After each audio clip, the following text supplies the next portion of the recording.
د عوامي نېشنل ګوند د خیبر پښتونخوا مشر ملولي خان پیښور خای کورټ کې پیټیشن یا خواست کړي چې په پښتونخوا کې ترهګرو د بیا آبادکارۍ د عمل د پلټنو د پاره د لوړې کچې کمیټې جوړه کړې شي. ملولي خان د زیارت پروز عدالت ته په ورکړې شوی خواست کې ویلي چې ترهګرو په بیا آبادکارۍ کې ککړ ټول کردارونه او مایدې دي د ولس په وړاندې کې خودي شي او د پیښور خای کورټ د چیف جسټس په مشرۍ کې دي دغه ټول عمل عدالتي پلټنې وشي. په خواست کې پخوانی وزیر اعظم عمران خان د پاکستان صدر رپلوي د استخباراتي ادارې پخوانی مشر فیض حمید او د خیبر پښتونخوا پخوانی وزیر اعلی محمود خان او د صوبې پخوانی ویان او د وزیر اعلی مشیر بیرستر صاحب مرکزی او صوبایي حکومت پریغ جوړ کړل شوی دی. د ملولي خان خوا چې د دوه وکیلانو بابر خان یوسفزی ایډوکیټ او هزر حیات ایډوکیټ د لارې شوی د خوا سره د 15 صفو اسناد خوم جمع کړی شوی دی چې پکې د مطبوعاتو خغه بیانونه شامل دي. په کومو کې چې د خیبر پښتونخوا تیر حکومت د وسلوالو سره د خبرو بیا د وسلوالو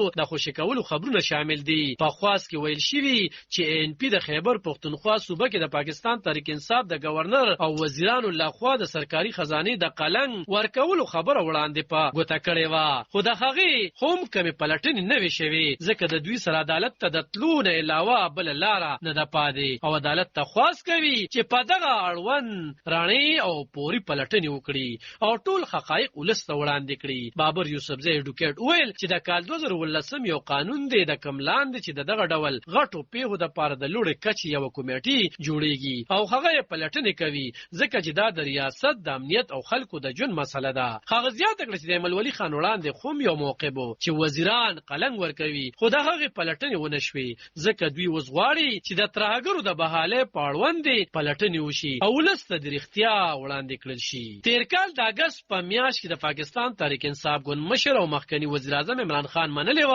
چې وزیرانو ته او د اسمبلی غړو ته دړاکې ورکول کیږي. بل خو بیرستر صاحب وایي چې مذاکرات یې کړی دي او په ښکارا یې کړی دي او خدای یې په هوره امن راوستلو. په خبرو کې خو وایي چې د مذاکراتو په نتیجه کې یو کس هم نه دی آباد کړی شوی کو ثبوت ورسره وی راړوند دي کړی دغه دا دروغ الزام دی. هغه زیاته کړی چې دوی یو معاهده نه کړی او نه یې سلويغ زره کسان راوستي دي کو راوستل کېدی نو دا به په پټ راتلل آباده داسې نه کیږي.